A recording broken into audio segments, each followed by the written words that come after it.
Essa questão 128, ela é uma questão que ela vai trazer um produto antimofo, que é constituído por uma embalagem com uma tampa perfurada, aqui como a gente está vendo no nosso desenho, e dentro dessa embalagem você vai colocar o cloreto de cálcio de anido. E ele fala que uma vez aberto o lacre, essa substância vai absorver umidade do ambiente, transformando-se em cloreto de cálcio diidratado. Gente, o mofo, ele vai surgir em decorrência de ambientes com pouca iluminação e muita umidade. Então, esse cloreto de anidro, ele vai ser uma substância que vai ter uma grande capacidade de absorver a umidade diretamente do ar.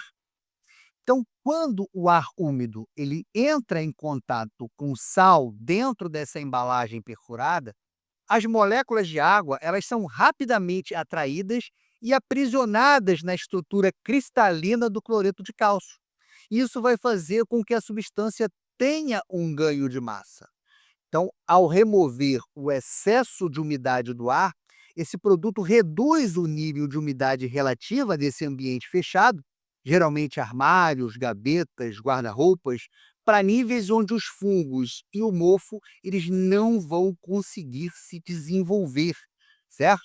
Então, o que que a questão pede? Ela pede nessa hidratação da substância presente no antimofo, nessa hidratação, né, desse cloreto de cálcio anido, qual é o ganho percentual em massa que nós vamos ter.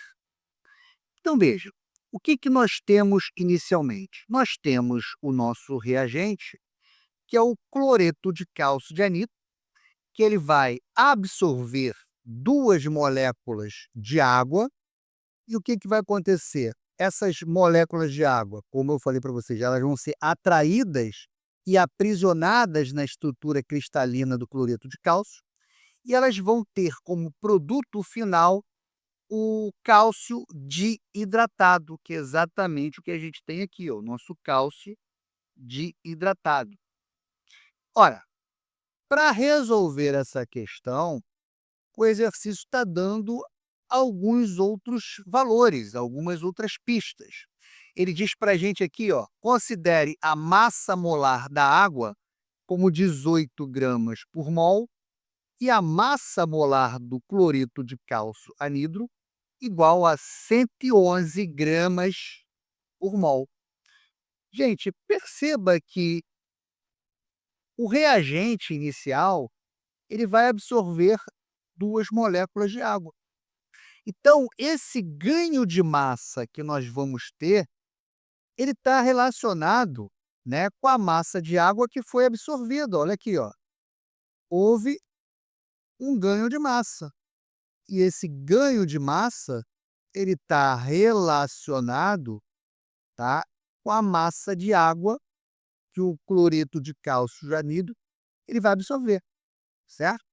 Então, como a massa molar da água é 18 gramas por mol e ele está absorvendo 2 moléculas de água, o nosso ganho é de 36 gramas por mol. E aí a gente pode fazer uma regra de 3 simples. Como, Alex? Veja, o nosso cloreto de cálcio anidro, ele tem uma massa molar de 111 gramas por mol. Isso vai representar 100% da sua massa. Como nós vamos ter um ganho de 36 gramas por mol, esse ganho vai representar quantos por cento? E aí, basta que a gente faça o quê? Uma multiplicação cruzada. E aí a gente vai chegar no nosso resultado de 32,43%. Olhando para as nossas opções, o valor mais próximo, letra D, é o nosso gabarito. Então,